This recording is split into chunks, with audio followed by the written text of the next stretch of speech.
Ya baik, saudara pendengar dan pemirsa RRI dimanapun Anda berada, saat ini saya sedang berada di Kabupaten Sumba Barat Daya untuk mengikuti kegiatan launching sertifikat elektronik dari sertifikat monolog ke sertifikat elektronik oleh Badan Pertanahan Nasional di Kabupaten Sumba Barat Daya.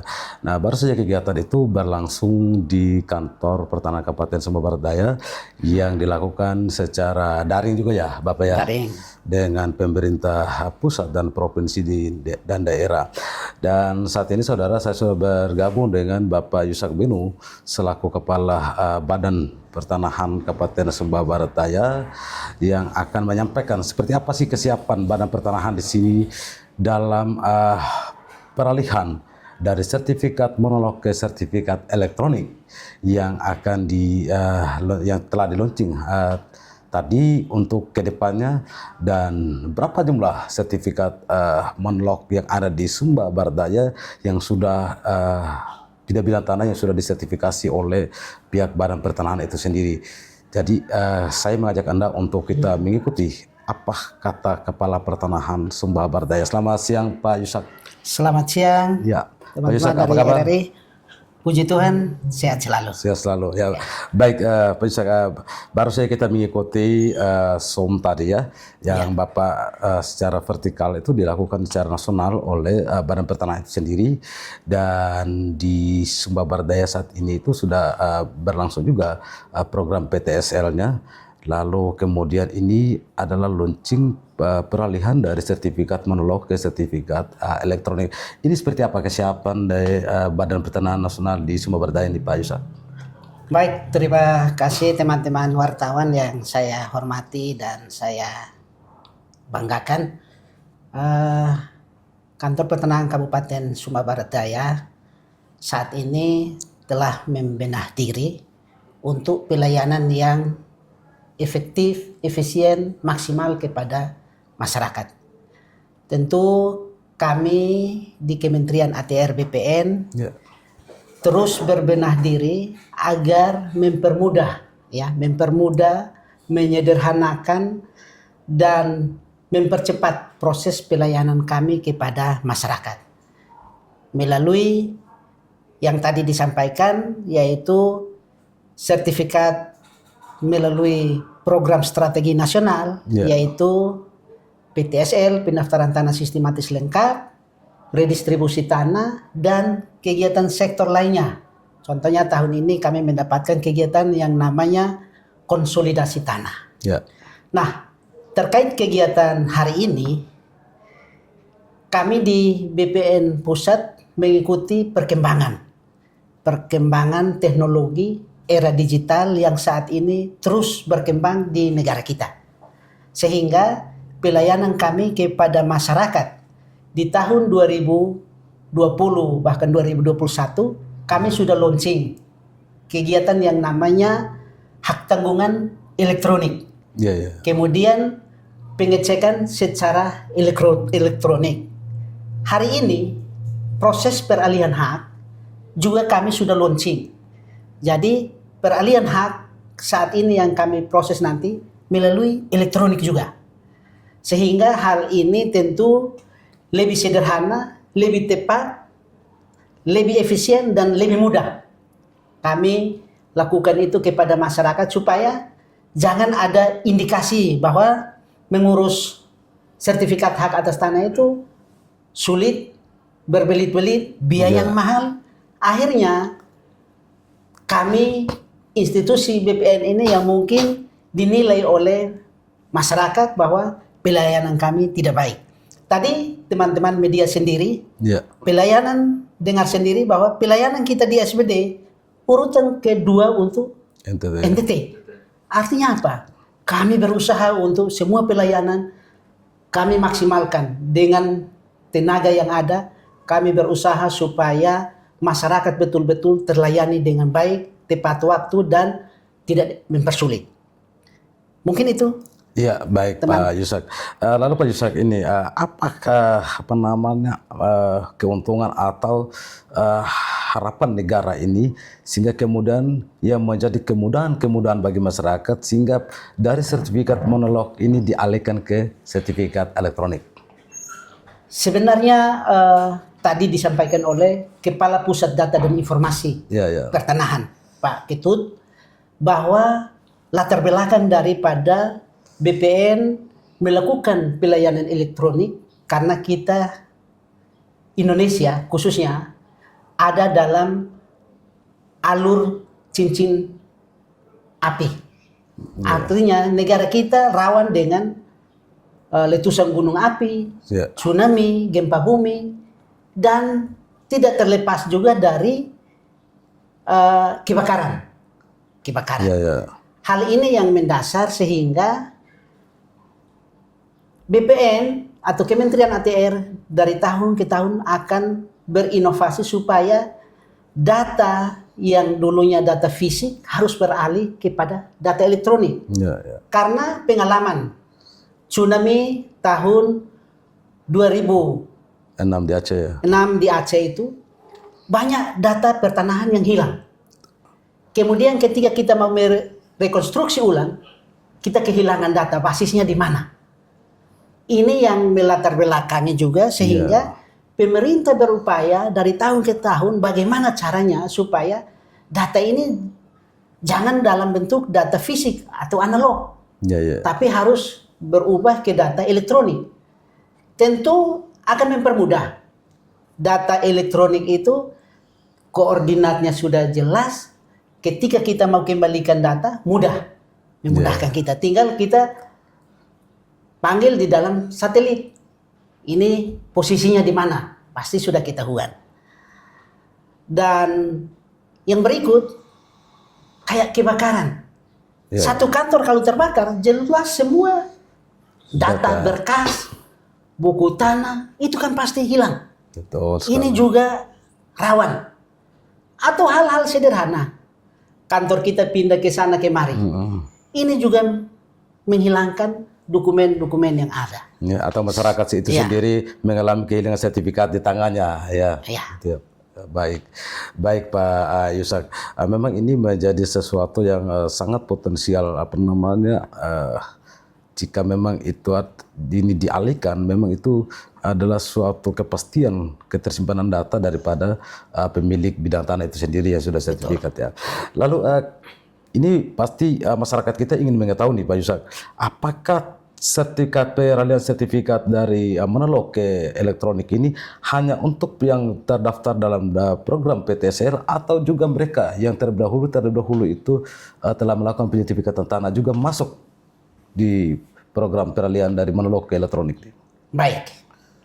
Jadi tadi saya sampaikan bahwa peralihan hak ini bukan hanya kepada masyarakat-masyarakat yang saat ini baru masuk kegiatan PTSL atau redistribusi. Kegiatan-kegiatan terdahulu yang sampai dengan saat ini masyarakat masih pegang dalam bentuk sertifikat analog, saat ini bisa datang ke kantor pertanahan untuk merubah atau mengganti dari sertifikat analog ke sertifikat elektronik.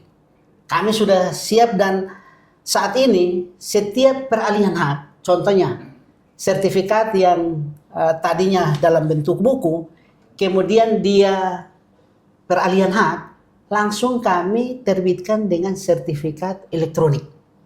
Kami sudah tidak dalam bentuk buku. Kami tarik buku itu, kami simpan sebagai arsip di kantor pertanahan dan kami ganti dengan sertifikat elektronik. Ini syaratnya apa saja, Pak? Ya, syaratnya tentu yang utama dan terutama itu adalah identitas. Tadi teman-teman dengar sendiri bahwa pelayanan kami terintegrasi dengan data kependudukan. Berarti NIK yang dimiliki oleh masyarakat harus benar-benar valid. Memang kami temui ada ketidaksamaan data di dalam pergantian-pergantian itu. Contoh, kita tahu bahwa kita di daerah Sumba ini identitas orang tua kita ini kadang-kadang pakai nama-nama kampung, nama-nama daerah. Namun saat ini ketika mereka membuat KTP secara elektronik, mereka sebutkan nama sesuai dengan nama yang mungkin nama baptis. Sehingga memang ada kami temukan 1-2 yang namanya agak berbeda. Tapi kami tempuh dengan harus membuat surat dari desa, persetujuan juga data dari kependudukan, baru kami gantikan sertifikat itu secara elektronik. Seperti itu. Baik Bapak, Bapak sudah menjelaskan beberapa poin tadi. Saya mau tanya, kira-kira bagaimana untuk merubah ke elektronik dari Monolog. sertifikat yang double? Apa solusinya? Sertifikat ganda maksudnya. Sertifikat ganda. Baik, kalau terkait dengan sertifikat ganda, tentu itu kita harus Lurus. panggil untuk kita telusuri produk-produk itu. Mana produk-produk yang lebih awal dan mana produk-produk yang baru. Kemudian kalau masyarakat itu mereka sepakati bahwa yang sesungguhnya dimiliki adalah si A, berarti salah satu kita harus matikan. Karena belum tentu satu bidang tanah 2 sertifikat. Jadi itu berarti Pak Paul, itu berarti masalah. Sehingga tentu kita tidak langsung merubah ke dalam bentuk elektronik. Tentu kita mediasi dulu, kita pertemukan para pihak, kenapa sertifikat ini atas nama si A, si B. Kalau sudah ada penyelesaian dan siapa yang berhak sesungguhnya, itu baru kita bisa alihkan hak kepada yang bersangkutan. Seperti itu. Berarti sebelum dilakukan, kedua pihak harus dipertemukan, bawa dokumennya untuk kita telusuri. Sampai terjadi seperti ini, karena apa? Jujur, kalau kejadian-kejadian seperti yang kita bicarakan ini, memang kami tidak pungkiri bahwa pada masa-masa lampau hal itu terjadi. Betul. Karena apa? Sistem pemetaan kita belum memakai sistem satelit, sehingga bidang tanah ini tidak terpetakan dengan baik. Kemudian pihak lain datang melaporkan objek yang sama, maka pasti terjadi bisa tumpang tindih atau bisa overlap antara satu sama yang lain. Nah itu kami juga ada upaya untuk penataan ulang. Kalau seperti itu kita penataan kembali supaya kira-kira dia punya bagian itu sampai di mana. Kita petakan ulang dan minta mereka untuk setuju bersama, maka kita akan terbitkan sertifikat sesuai dengan penguasaan fisik yang saat ini mereka kuasai atau mereka miliki. Seperti itu. Kalau sampai nanti terjadi tidak ada kepuasan dan mereka tidak sepakat, ya silakan kita kembalikan kepada mereka untuk mungkin selesaikan secara hukum. Kalau sudah ada keputusan hukum yang memiliki kekuatan hukum tetap, maka kita akan eksekusi sesuai dengan keputusan itu. Seperti itu.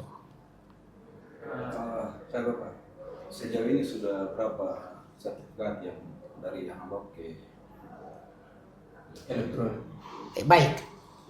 Kalau pertanyaannya sejauh ini, kami sejak tahun 2023 untuk kegiatan PTSL, Redis, itu kami sudah terbitkan secara elektronik. Sebagian sudah elektronik. Sebagian masih manual, tapi yang manual ini kami saat ini sudah naikkan datanya sebagai pra-elektronik, sehingga tinggal masyarakat bawa kembali ke sini, ya kami langsung rubah ke sertifikat elektronik. Sedangkan untuk tahun ini full elektronik.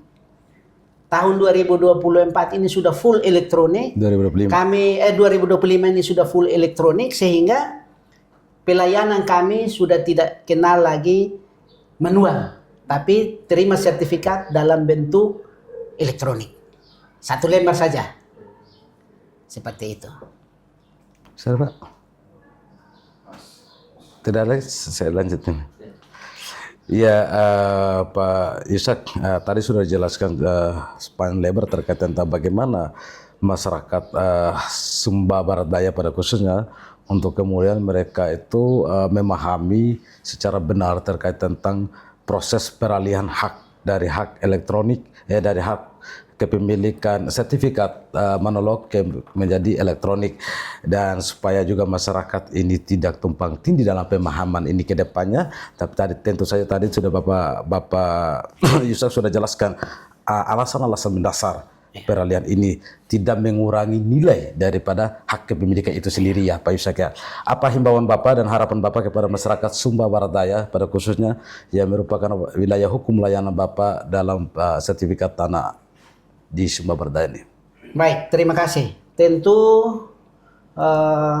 yang pertama kami berterima kasih kepada teman-teman media yang hari ini sama-sama kami di sini mengikuti launching terkait peralihan hak secara elektronik. Tentu ini sungguh membantu masyarakat karena kita sudah beralih dari daerah data manual ke data digital. Dan tentu ini bukan tidak melalui suatu sistem, tapi sistem ini sudah tertransformasi dengan baik dengan aplikasi yang tadi teman-teman dengar bahwa sulit untuk dijangkau atau dijebol dengan sistem apa, karena kami sungguh berlapis keamanan data kami. Dan jujur hanya terpusat di pusat data dan informasi kami di Kementerian ATR. Kami BPN hanya menginput data, tapi data itu sudah tersimpan secara digital pada pusat data dan informasi. Siapa yang bisa akses? Yang bisa akses hanya pemilik tanah yang bisa akses itu. Kami pun sulit untuk mengakses kalau tidak diizinkan untuk kami membuka data itu. Sehingga untuk ke depan terjadi yang namanya kecurangan dalam hal jual beli, kami pastikan bahwa ke depan pasti sudah tidak terjadi lagi, tidak boleh terjadi lagi. Karena pengalaman yang seperti kemarin kasus viral di media nasional, di mana orang tua dari mantan Menteri Luar Negeri Dino Patijalil, di mana tanahnya dijual oleh orang lain. Nah, ini yang saat ini BPN berusaha supaya jangan ada akses dari pihak lain untuk mengambil bagian orang lain untuk menjualnya. Tadi teman-teman dengar sendiri, kalau hanya perikatan jual beli itu belum sah. Perikatan jual beli saja itu belum sah. Yang sah itu adalah akta autentik. Akta autentik itu yang sah. Ya. Jadi kalau orang lain hanya pakai, sudah kita ke PPAT, kita perikatan, tapi kemudian dia tidak pernah datang untuk mengurus, akhirnya penjual menjual kembali tanahnya, hal itu bisa terjadi. Itu kita tidak pakai PJB. Karena PJB itu seumpama, kalau mungkin bahasa kita ya, dia baru panjar. Dia baru panjar 100 juta, dia bilang dia sudah beli orang punya barang. Ini kan tidak diakui. Kan itu baru perikatan sepihak. Mungkin tanah itu jualnya harus 200, dia baru panjar, tapi dia orang ini tunggu sekian tahun, tidak datang-datang ya, dia juga punya hak, masih punya hak di situ karena baru perikatan. Seperti itu. Nah, yang terjadi di sini banyak yang baru perikatan tapi merasa sudah memiliki. Nah, ini yang kami juga di sini tetap filter betul-betul. Kalau seperti itu kami tidak tangani. Pak Yusuf, izin. Kalau kita untuk mengakses di data kita itu kepemilikan tanah itu seperti apa nih Pak? Kalau saat ini, khususnya kami di Kabupaten Sumba Barat Daya, tanah terdaftar itu sudah 71.000 bidang tanah. 71.000 bidang tanah yang kami terbitkan. Nah, dari 71 bidang tanah ini, data yang kami buat dalam bentuk elektronik sudah 5.000 lebih. Sudah 5.000 lebih yang kami buatkan datanya secara elektronik dan sudah terintegrasi dengan baik. Artinya pemetaan kualitas data itu sudah bagus. Dan kami berusaha dari hari ke hari, saya terus menghimbau teman-teman semua untuk kami terus naikkan data siap elektronik itu.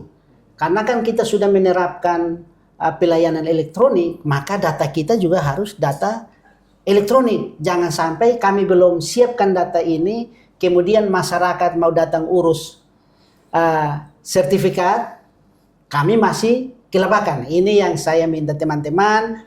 Jujur teman-teman, pada bulan lalu data siap elektronik kami 0. Tapi dalam 1 bulan ini saya suruh teman-teman kerja siang malam dan saat ini sudah sampai di 8,13%. Kami targetkan ini minggu harus sudah di atas 10%. Artinya 1 hari kami targetkan minimal 200 data yang kami harus perbaiki. Kalau memang datanya kurang, kami harus ke lapangan untuk ambil supaya mendukung data itu, supaya data yang diambil betul-betul data yang valid. Valid ya.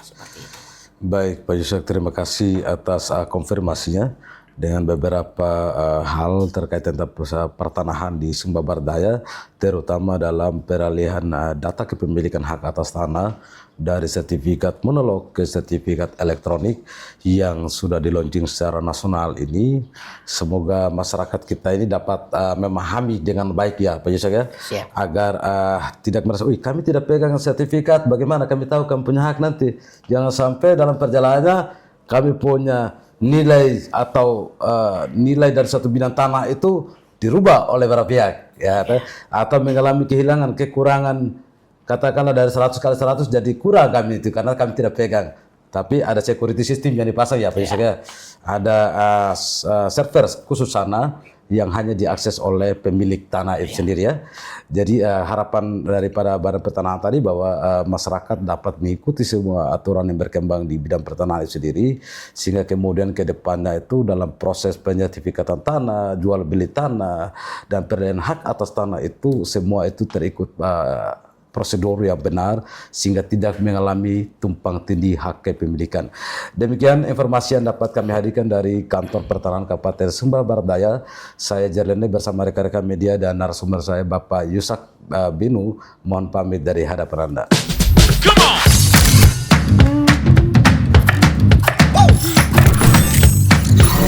Ini baru enak. Dulu yang semalam di era di New Luar biasa. Aku baru aja diinterview di Pro 2 Jadi F&B sekarang tuh macam-macam. Kalau sekarang kan coffee shop banyak.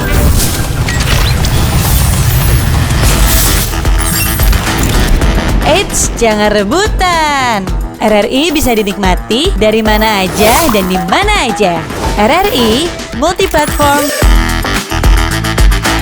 multi-konten.